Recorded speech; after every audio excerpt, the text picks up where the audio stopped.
দেশকে স্বাভাবিক অবস্থায় ফেরাতে গণতন্ত্রের কোনো বিকল্প নেই বলে মন্তব্য করেছেন বিএনপির ভারপ্রাপ্ত চেয়ারম্যান তারেক রহমান।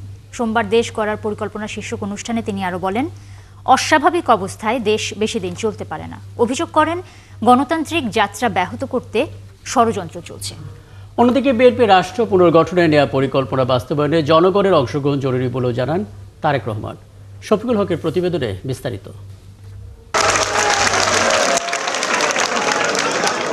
মহান বিজয়ের মাস ডিসেম্বরে বিএনপি ঘোষিত দেশ গড়ার পরিকল্পনা শীর্ষক কর্মসূচির দ্বিতীয় দিন ফার্মগেটের খামারবাড়িতে হওয়া 7 দিন ব্যাপী কর্মসূচির দ্বিতীয় দিনের সমাপনীতে লন্ডন থেকে ভার্চুয়ালি যুক্ত হন দলটির ভারপ্রাপ্ত চেয়ারম্যান তারেক রহমান। বহু ষড়যন্ত্র চলছে বর্তমানে, কিভাবে গণতান্ত্রিক ব্যবস্থাকে ব্যাহত করা যায়। রাষ্ট্র কাঠামো মেরামতে বিএনপির নেয়া পরিকল্পনা দেশব্যাপী ছড়িয়ে দিতে তরুণ প্রজন্মকে আহ্বান জানান তারেক রহমান।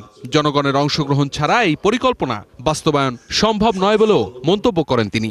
এই দেশ গড়ার পরিকল্পনা সফল করতে হলে, দেশ গড়ার পরিকল্পনার কাজ বাস্তবায়ন করতে হলে, পরিকল্পনা থেকে বাস্তবায়ন করতে হলে, কাজ শুরু করতে হলে জনগণের পার্টিসিপেশন ছাড়া আমরা পারবো না।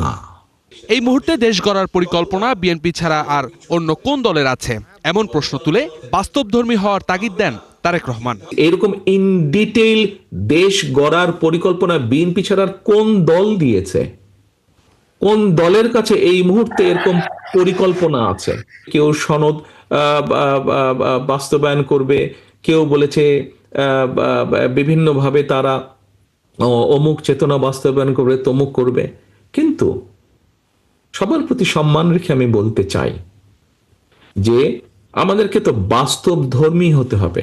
সামনের যুদ্ধটা কঠিন মন্তব্য করে জবাবদিহিতা নিশ্চিতে নির্বাচিত সরকারের ওপর জোর দেন বিএনপির ভারপ্রাপ্ত চেয়ারম্যান। এই অস্বাভাবিক চলতে পারে না এবং এই অস্বাভাবিক চলতে দেওয়া যেতে পারে না।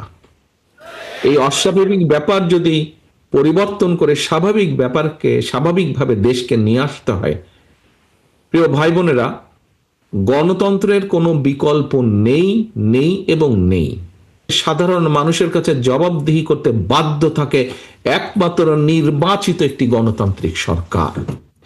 এবং রাষ্ট্রের, দেশ, মানুষ, রাষ্ট্রের যদি ভালো হয়, সেটি তিল করেও যদি ভালো হয়, করতে পারে একমাত্র গণতান্ত্রিক ব্যবস্থা, গণতান্ত্রিক নির্বাচিত সরকার করতে পারে সেটা। জনগণের ভোটে রাষ্ট্র ক্ষমতায় গেলে শুরুতেই 50 লক্ষ পরিবারকে ফ্যামিলি কার্ড দেওয়ার কথাও জানান বিএনপির এই শীর্ষ নেতা।